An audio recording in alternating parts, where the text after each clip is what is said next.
Hey now, how is everybody doing? Welcome to Red Alert Diaries with Tanya E. Hood. I am Tanya E. Hood, a wife, a mother, and an entrepreneur. As an entrepreneur, it simply means I've worn a lot of different hats in my life that have helped me develop a full range of strategies and actionable steps that I've used to help my clients make a strategic impact, both personally and professionally, to have better than what life has been giving them. Red Alert Diaries is based on the life lessons from my premier book, Red Alert. Is he the one? The pocket guide defining the love of your life.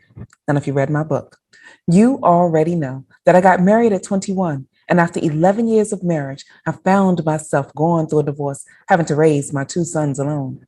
To reset my life and survive my divorce, I took the time I needed to get to know me better, which opened me up to new love again. So now I'm in a new marriage with the love of my life and my best friend, which just proves there is life after divorce.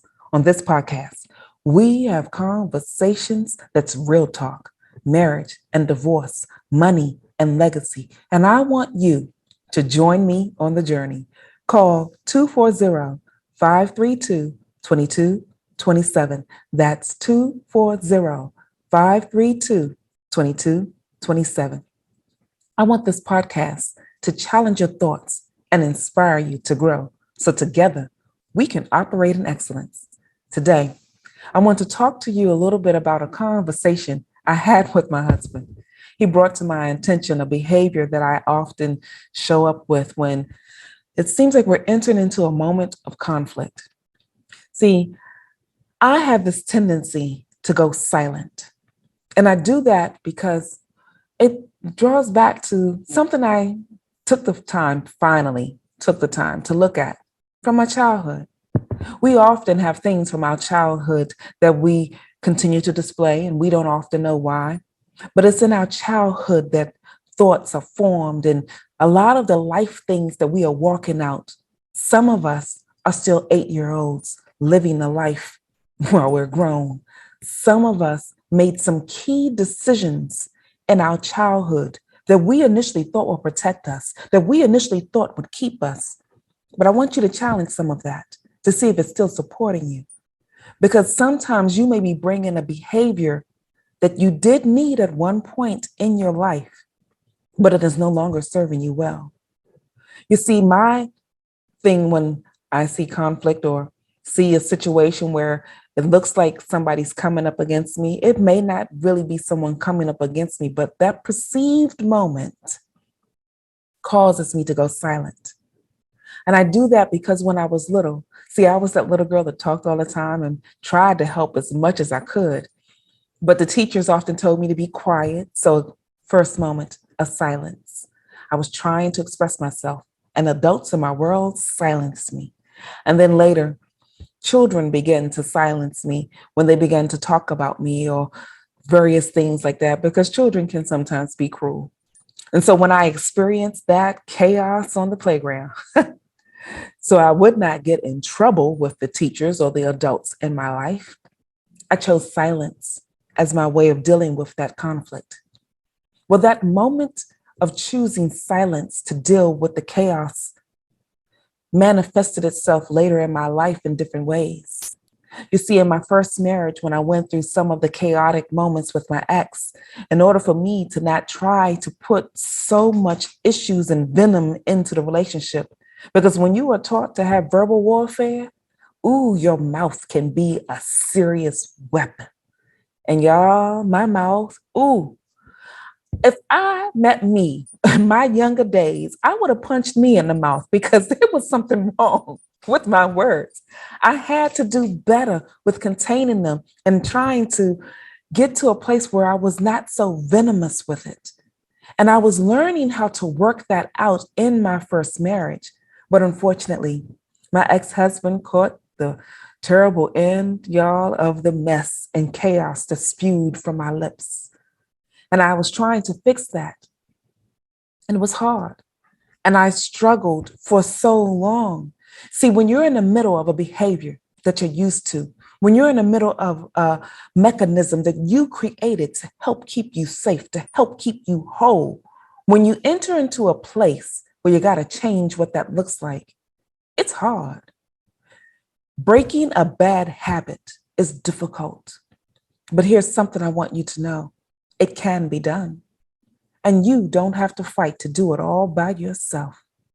Because what I learned later on, now granted, a lot of this I learned after I got divorced. So for those of you that are in relationships that may be a little chaotic, where you are coming at each other and you know that this is not what you really want to do, but you don't know exactly how to fight fair. See, if you're asking your spouse to give you some insight about how to share what is that you want to share with them, but they don't even have the tools to tell you how to do it, the frustration can cause you to go back into a past behavior that does not serve you now and will not serve you in the future and can ultimately destroy that relationship. So when you enter into that space, here's something I want you to know exists: grace. Yes, I said it. Grace.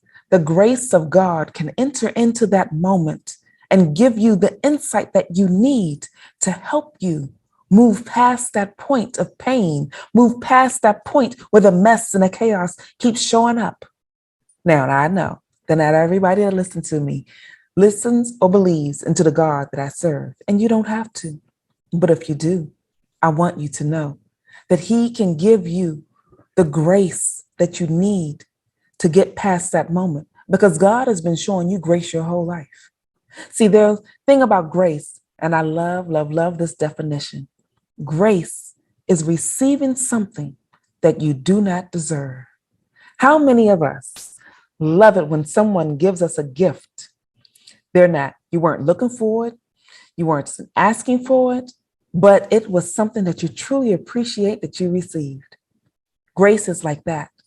God wants to give you something that you're not looking for, that you're not asking for, but He knows that you need it.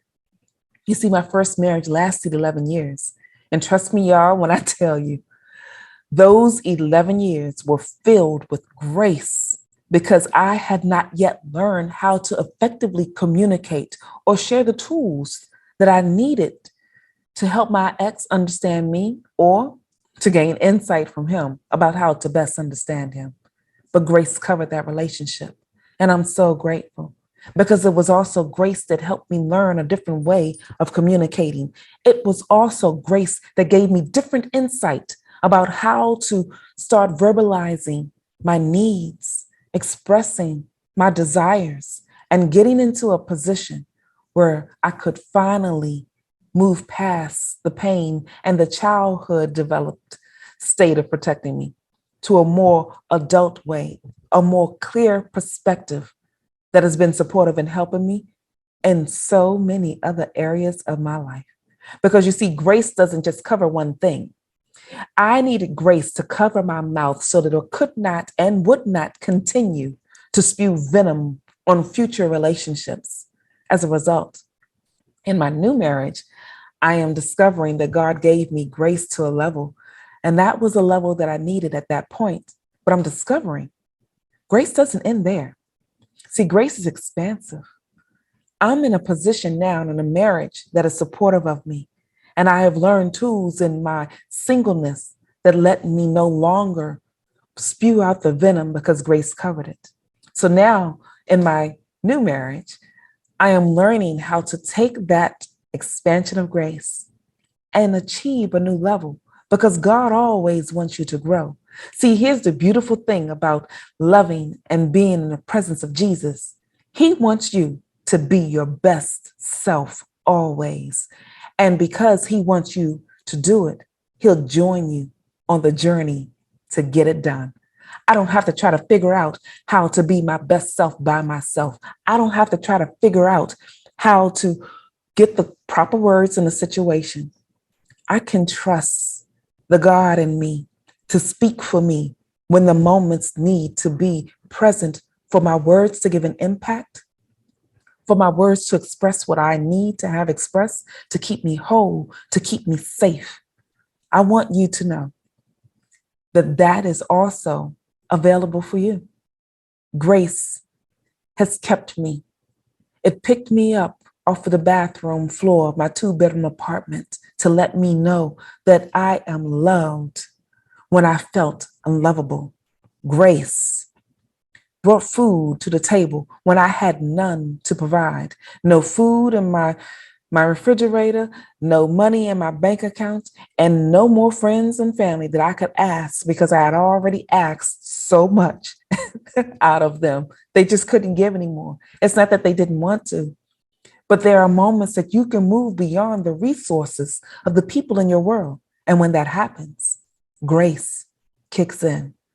So for today, if you don't remember anything else I've shared, here's the one thing I want you to know. Grace can cover a multitude, and that's often stated a multitude of sins, but it's not necessarily sin that it has to cover. But it can give you a covering to protect you. It can give you a covering to grow you. It can give you a covering to give you the insight that you need to move into your next trajectory. And so I learned grace is a blessing that can help me get to my best possible position. And if you want to talk more about it, you can join me on my website, tanyaehood.com. There you can click under the Work With Me tab so that we can gain some insight. There are various ways that we can do that with personal strategy sessions, with the coaching opportunities that I offer. I want you to have what you need.